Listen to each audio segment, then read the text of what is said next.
ভাস্কর ঘোষ সারা দিন ধরে রিপাবলিক বাংলায় আপনারা দেখেছেন ভাস্কর ঘোষদের এই লড়াইটা। আমি ভাস্কর ঘোষ আপনার কাছে আসতে চাই। ভাস্কর ঘোষ, আপনারা তো সরকারি কর্মচারী, আপনারা জঙ্গি বা উগ্রপন্থী বোধহয় আপনার নামে কোনো ইউএপিএ মামলা বা এমন কোনো মামলা বোধহয় এখন অবধি আমি দেখিনি যেগুলোর জন্য আপনাকে কার্যত উগ্রপন্থী বা আপনার ভয়ে লস্কর-ই তৈয়বা জঙ্গি যেন দাঁড়িয়ে পড়েছে, গোটা জায়গাটা কর্ডন অফ করে দিতে হয়েছে। এবং এই মিথ্যাচারটা কেন, যেখানে বলা হচ্ছে যে কোনো ধরনের পারমিশন নেই? আজকে সারাদিনকে কি দেখলেন? আজকে নির্লজ্জ জায়গা আমি আপনার মুখ থেকে শুনতে চাই। যেটা দেখলাম সেই প্রবণতাটা এই রাজ্যের গণতন্ত্রের পক্ষে ভয়ানক। আদালত মানি না, মানুষের অধিকারকে স্বীকৃতি দিই না, এই সমস্ত কিছু করে আমি এমন কিছু কিছু জায়গা মুক্তাঞ্চল করে রাখতে চাই যেখানে মানুষের কোনো প্রতিবাদের অধিকার থাকবে না। আমরা সেই জায়গাটাকেই চ্যালেঞ্জ করতে চেয়েছিলাম। আমরা চ্যালেঞ্জ করতে চেয়েছিলাম যে 11 মাস ধরে যখন এই প্রশাসনের আমাদের কাছে আসার সময় হলো না, তাহলে আমাদেরকেই বাধ্য হয়ে প্রশাসনিক সদর দপ্তরে যেতে হবে। এবং কেন কোনো রাজ্যের সদর দপ্তরে সেখানকার সরকারি কর্মচারীরা তাদের অধিকারের কথা বলতে পারবেন না, তাদের বঞ্চনার কথা বলতে পারবেন না, সেটাও আমাদের কাছে বড় প্রশ্ন ছিল। আমরা খুশি যে আদালত সেই যে আমাদের অধিকার, সেই অধিকারকে স্বীকৃতি দিয়েছেন। আমরা চাই সরকার আলোচনায় বসুক, আলোচনায় বসে এই সমস্যার সমাধান করুক। এবং আমরা এটাও চাই যে রাজ্যের মধ্যে এমন কোনো জায়গা থাকা উচিত নয় যেখানে এই রাজ্যের মানুষ তার গণতান্ত্রিক অধিকার, তার প্রতিবাদের অধিকারকে প্রয়োগ করতে পারবেন না। প্রত্যেকটা জায়গাতে প্রত্যেক মানুষের প্রতিবাদের অধিকার করার যে মৌলিক অধিকার সংবিধান দিয়ে রেখেছে, তাকে রক্ষা করার দায়িত্ব এই রাজ্যের প্রশাসনের। দুর্ভাগ্যের বিষয় যে এই রাজ্যের প্রশাসন চায় যে এই রাজ্যের প্রত্যেকটা মানুষ বাবুরাম সাপুরের সাপ হয়ে থাকুক, যে ঢোসঢাস করবে না, ফোঁসফাঁস করবে না। তাহলে সুবিধাটা কি হবে? আমার 21 আইন চালাতে সুবিধা হবে, সেখানে কোনো নতুন সংবিধান থাকবে না, কোনো কোর্ট থাকবে না, কোনো আদালত থাকবে না। দেশের মধ্যে আরেকটা দেশ তৈরি করার যে প্রবণতা পশ্চিমবঙ্গে চলছে বিগত 12 বছর ধরে, এই প্রবণতার বিরুদ্ধেই শিক্ষিত মানুষ সংগ্রামী যৌথ মঞ্চের নেতৃত্বে বিগত 11 মাস ধরে লড়াইটা করছেন। আমরা খুশি যে সাধারণ মানুষ এখন এই লড়াইয়ের পাশে এসে দাঁড়াচ্ছেন। এই লড়াই চলবে। এই লড়াইটা কেবলমাত্র ডিএর লড়াই নয়, এই রাজ্যের শিক্ষিত ছেলে মেয়েদের জন্য 6 লক্ষ সরকারি শূন্য পদে স্বচ্ছতার সাথে কাউকে ঘুষ না দিয়ে স্থায়ীভাবে চাকরি অধিকার ফিরিয়ে পাওয়ার লড়াই। যে মেয়েটা আমার পাশে বসে আছে, আমার বোন, যারা যে লড়াইটা করছেন, আমাদের লড়াইটা এদের অধিকারটাকে আরও ত্বরান্বিত করার। কিন্তু খুব বেশি করে যেটা মনে হয়েছে আর কি, যে একটা গণতান্ত্রিক জায়গাতে নাগরিক মানুষের একটা প্রতিবাদ করার একটা পরিসর থাকা দরকার। আমরা সরকারি কর্মচারী বলে আলাদা কোনো ডিভিডেন্ড সরকারের কাছ থেকে দাবি করছি না, কিন্তু সরকারি কর্মচারী যারা সরকারটাকে টেনে নিয়ে যান, তাদেরকে যদি এই অবস্থার সম্মুখীন হতে হয়, সেখানে যেখানে গিয়ে হাইকোর্ট রায় দিচ্ছেন, মহামান্য আদালত বলছেন যে তোমরা অবস্থান করতে পারো, তারপরেও তারা একবার ভেবে দেখুন যে সাধারণ মানুষের অবস্থাটা কি। আমরা না হয় আইন কানুনটা অনেক ভালো করে জানি যে কোথায় গেলে পরে কীভাবে হলে পরে সরকারের এই অভিসন্ধিগুলোকে, দুরভিসন্ধি বলবো আর ভালো হবে আর কি, সেগুলোকে ব্যর্থ করা যায়।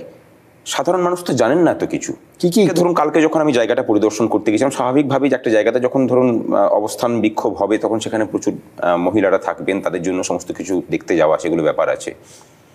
যখন দেখতে গেলাম তখন বললেন যে না, আপনাদের তো দেখতে পারবেন না, এখানে আপনাদের বসতে দেওয়া হবে না, কোনো অনুমতি নেই, আমরা উচ্চ আদালতে যাচ্ছি, ডিভিশন বেঞ্চে যাচ্ছি, সুতরাং আপনারা বসতে পারবেন না। তা আমি বললাম যে দেখুন, আইনের কথা বলেছি যে ডিভিশন বেঞ্চ যতক্ষণ পর্যন্ত না সিঙ্গেল বেঞ্চ সে রায়টাকে খারিজ করছে, ততক্ষণ পর্যন্ত এই রায়টা কিন্তু স্ট্যান্ডিং। আপনারা বসতে দেবেন কি না দেবেন জানি না, আপনাদের কাছে বন্দুক আছে, গুলি চালাবেন, আমরা তৈরি হয়েই আছি। যে ম্যাটাডোরে যাওয়ার কথা ছিল আমাদের শহীদ মিনারের মঞ্চ থেকে, আপনারা জানেন যে শহীদ মিনারের মঞ্চ আমাদের মঞ্চ চলছে, সে ম্যাটাডোরকে আটকে দেওয়া হয়েছে। গতকালকে যাকে ডেকোরেটর বলা হয়েছিল, 2টো ডেকোরেটর, তাকে বাড়িতে গিয়ে আমরা বেরিয়ে আসি, তারপরেই তাদেরকে পুলিশ গিয়ে হুমকি দেখায়। স্বাভাবিকভাবেই তারা মালপত্র দিতে রাজি হননি। আমরা পাবলিক বাস আর ধর্মতলাতে দাঁড়িয়ে একটা ম্যাটাডোর যাচ্ছিল, তাকে থামিয়ে দিয়ে টোল ট্যাক্সে নেমে ওখান থেকে হেঁটে হেঁটে গেলাম। দেখলাম যথারীতি ব্যারিকেড করা আছে, বলে যে ঢুকতে পাবেন না। বল প্রয়োগ করতে হলে আমরা বললাম যে দেখুন, বল প্রয়োগ করে লাভ হবে না, আপনাদের কাছে গুলি আছে, চালাতে পারেন, কোনো অসুবিধা নেই। আমরা তখন ওখানে বসে পড়লাম। তো ওনারা যখন দেখলেন যে এখানে হাত লাগালে হয়তো অসুবিধা হতে পারে, কারণ ওরা জানেন যে আদালত অবমাননার দায়ে রাজীব সিনহার বিরুদ্ধে আমরা কেস করেছিলাম, সেই কেসে রাজীব সিনহাকে ডাকা হয়েছে আদালতে, সেটা হয়তো মাথায় ছিল ওনাদের যে আমরা সহজে ছেড়ে দেবো না আর কি।